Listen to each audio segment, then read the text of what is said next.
Level 1, the ride. You're 20, and you drive for a food delivery app. Your name is Cole. You use your own car, an old gray Honda with a crack in the windshield that you keep saying you'll fix. Gas costs more than you make some nights. You do the math every week. 10 hours of driving, $60 in tips, $40 in gas. The math never adds up the way you want it to. You live in a small apartment with your cousin, and rent is due on the 1st. You're always a few days late. Your landlord doesn't care why. He just wants the money. One night, you're parked outside a gas station, waiting for your next delivery order to load on the app. A man walks up to your window. His name is Reggie. You don't know him yet, but you will. Reggie has messy black hair and tired eyes like someone who doesn't sleep much. He asks if you want to make $300 in 20 minutes.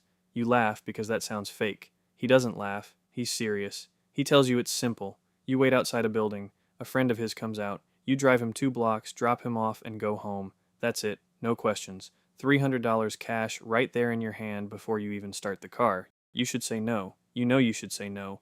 But rent is due in 4 days, and you have $60 in your account. And $300 is not something you say no to when you're 20 years old and broke. You do it.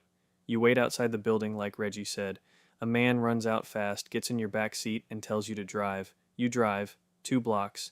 He gets out. He hands you an envelope through the window. You don't open it until you're home. $300 just like Reggie said. You don't ask what happened at that building. You tell yourself it's not your business. You were just driving. Everyone needs a ride sometime. That's the lie you tell yourself, and it's an easy lie to believe because technically, it's true. You really were just driving. Reggie calls you again 2 weeks later. Same job, different building, same $300. You start to notice small things you didn't notice the first time. The man who gets in your car is always breathing hard. He never brings anything with him, but sometimes he leaves with a bag he didn't have before. You still don't ask questions. Questions are expensive. Silence pays $300. By month 2, you're doing this once a week. $1,200 a month on top of your delivery job. You pay your rent on time for the first time in a year. Your cousin notices you're not stressed anymore. You tell him you picked up more delivery shifts. He believes you because why wouldn't he? Reggie starts teaching you small things. Not how to plan a job. That's not your part. Just how to be a good driver for this kind of work. Keep the tank full. Keep the car clean and boring, nothing that stands out. Know 2 ways out of every street before you park there. Never talk on the phone while you wait. Never look nervous, because a nervous face in a parked car is the only thing people remember. One night, a police car parks near you while you're waiting. Your hands go cold on the wheel. Your heart is loud in your own ears. The officer isn't even looking at you. He's on his phone. He drives away after 5 minutes. Nothing happens. But you sit there for a long time after he leaves, hands still on the wheel, not moving. That's the first level. The danger feels far away, because nothing bad has happened yet. You tell yourself you're just a driver. You tell yourself the risk belongs to whoever gets in the back seat, not to you. That's the lie that gets you to level 2. Level 2. The crew. 6 months later, you're 21, and Reggie brings you into something bigger. He tells you there's a job. A real job. Not 2 blocks and an envelope. This time you meet the whole crew. There are 3 others besides you and Reggie. A guy named Marcus who never talks much. A woman named Priya who plans the timing down to the minute. And an older man everyone just calls Pop, who used to do this kind of work back before you were born. You're the driver. That's your only role. You don't go inside anywhere. You don't touch anything. You wait outside, engine running, ready to go the second someone gets in your car. Reggie explains your pay before the job. $2,000. Cash, same night. You almost say something out loud, but you catch yourself. $2,000 is more than a month of delivery driving and Reggie's small jobs combined. Priya walks you through timing. Not what happens inside the building, just your part. You park 1 block away, not right outside anymore. You watch the door. When you see them coming, you already have the car moving before they reach you. No stopping, no waiting. The car should already be rolling when the door opens. The night of the job, you're more scared than you've ever been in your life. Your hands are sweating on the wheel. You watch the clock on your dashboard. 4 minutes, then 6, then 8. 8 minutes feels like an hour when you're sitting alone in a parked car, engine on, waiting for people who might not come back out at all. They come out at minute 9. Marcus first, then Pop, then Reggie last, moving fast but not running, the way Priya told them to. You're already rolling before Reggie's door is fully shut. You take the second street, not the first one, because Priya told you the first street has a red light camera on it. You know that detail now. You didn't know it a week ago. Nobody talks in the car. Nobody breathes normal until you're 15 minutes away, parked behind an old shopping center that's mostly empty at night. Reggie hands you your $2,000 in a folded stack. Your hands are still shaking when you count it. You start doing this once a month, sometimes twice. The pay stays around $2,000 each time. You quit the delivery app completely. You tell your cousin you got a job doing private car service for a company downtown. He asks which company. You make up a name. He doesn't look it up. Nobody looks these things up when someone they love finally seems okay. Pop starts teaching you things between jobs, the way an old man teaches a younger one who reminds him of himself. He teaches you to always know your gas level before a job, never less than half a tank. He teaches you to keep the car boring. No stickers, no dents, nothing a witness would remember. He teaches you to always have a normal reason to be parked somewhere, in case someone asks. You're waiting for a friend. You're checking your phone. You're nothing. One night, a security guard walks up to your window while you're waiting outside a building. Your whole body goes still. He asks if you're lost. You tell him you're waiting for your sister, who's inside getting her nails done at the place 2 doors down. He nods and walks away. It's not even a real nail place. You made it up in half a second. Pop taught you that. Always have an answer ready before anyone asks the question. You start to feel good at this. Not proud exactly, but skilled. You know the streets around every job better than you know your own neighborhood. You know which ones have cameras and which ones don't. You know how long 9 minutes actually feels. You're 21 years old and you become the most important part of a plan that other people built, because none of it works if the car isn't there, moving, the second they need it. That feeling, being needed, being good at something, is the first dangerous thought you've had since this started. Not the money, the feeling that you matter to this. That's the second level. It teaches you that skill feels like safety, even when it isn't. Level 3. The reputation.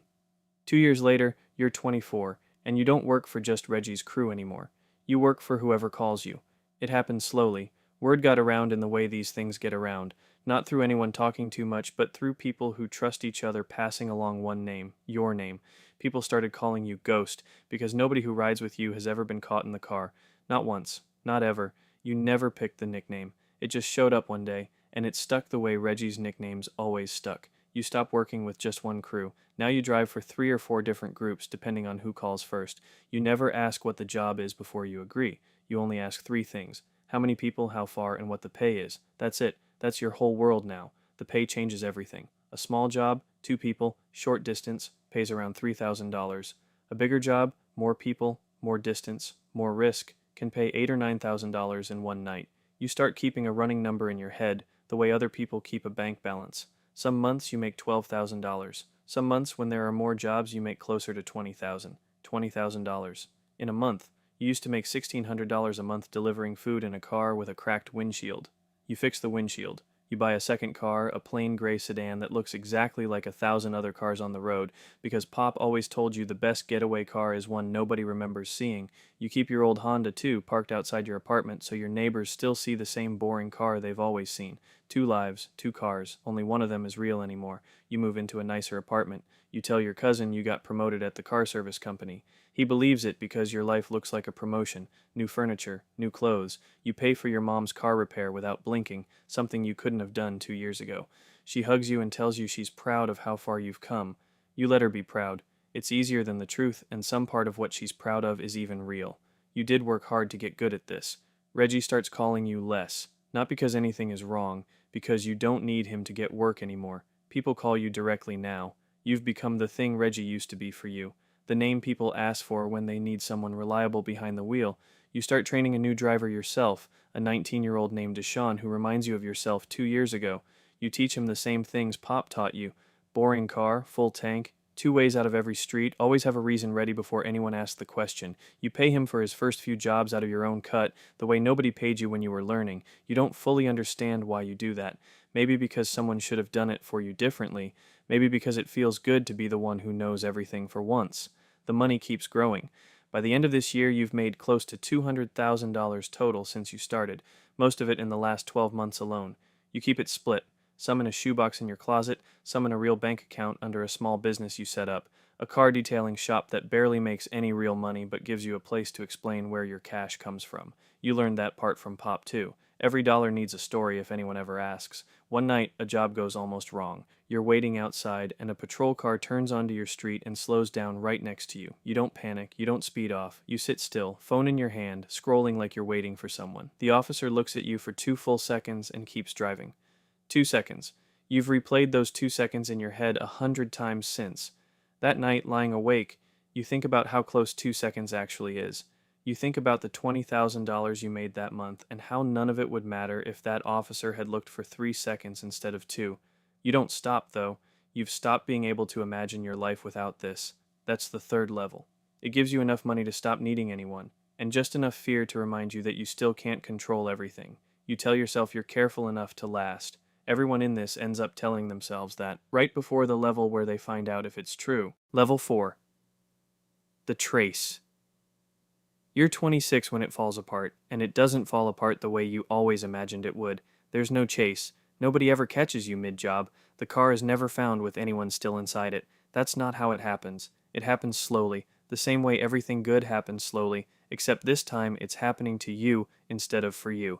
Agent Reyes works out of a small unit that looks at patterns other people miss. She doesn't work fast cases. She works patient ones. For months, she's been looking at a stack of unrelated incidents around the city, different crews, different jobs, different targets, and finding one detail that repeats. A gray sedan, a driver who never stops on the first street, a car that's always already moving before anyone gets close enough to see who's inside. She doesn't have a name yet. She has a shape, a pattern with no face on it. Ghost. The break doesn't come from you. It comes from Deshaun, the driver you trained. He gets pulled over months later on something small, unrelated, a routine stop for a broken taillight. The officer runs his name and finds 2 open cases tied to jobs he drove for on his own, jobs he took after you taught him everything you knew.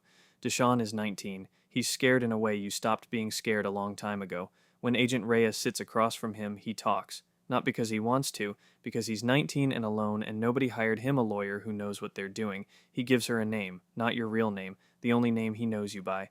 Ghost. He describes the gray sedan. He describes the way you taught him to park 1 block away, engine already running before anyone reaches the door. Agent Reyes writes all of it down carefully, the way she writes everything down. It takes another 4 months to turn a nickname into a name. She pulls traffic camera footage from a dozen streets near a dozen old cases, looking for the same gray sedan over and over. She finds a repair shop record for a cracked windshield fixed 2 years ago on a car registered to your cousin's address. Small pieces. Slow pieces.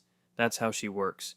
They come for you on a Tuesday morning, not with sirens, just 3 cars parked outside your apartment before you're even awake, and a knock that doesn't sound like it's going anywhere. The charges are heavy: conspiracy, aiding several felonies you were never inside for, never touched, never even saw happen, but you were the part that made all of them possible, and the law sees that clearly, even if you spent years telling yourself it didn't. Reggie is already gone, out of the state, out of contact, the way people like Reggie always seem to disappear right before the weather changes. Priya and Marcus are picked up the same week. Pop, the old man who taught you almost everything, is 71 years old now. He takes a plea deal fast, gives them nothing about you, and goes away quietly for a short sentence that feels more like a formality than a punishment. You don't have Pop's age or Reggie's ability to disappear. You have a public defender with too many cases and not enough hours. You take a deal instead of a trial, because the trial could mean twice the time if it goes wrong. 6 years. You're 26 when they take you in. You'll be 32 when you get out. Deshaun gets less time than you because he cooperated, because he's younger, because his family found him a lawyer who knew exactly which words to say to a judge. You don't blame him. You taught him everything you knew except the one thing nobody ever taught you either: how to survive the part after you're caught. Your mother visits twice a month. She still drives the car you paid to fix, the same one, all these years later. She never asks you for the truth about the car service company. Some questions she decided a long time ago she didn't want answered. You get out at 32. You move in with your cousin again, same as when you were 20, except now the apartment is smaller than the one you two used to share, and the rent still doesn't wait for anyone. You take a job driving for a moving company, lifting boxes into a truck for $14 an hour. It's honest work. Your hands know how to drive better than anyone who will ever hire you again, and none of that matters now, because the one thing on your record that follows you everywhere is the one skill you were ever really good at. Some nights you drive the moving truck past the old shopping center where Reggie used to hand you folded cash behind an empty building. It's a mattress store now. You slow down without meaning to. You always do. Then the light changes and you drive on, because that's the only thing left that you're allowed to be good at anymore. Driving on. Just driving on.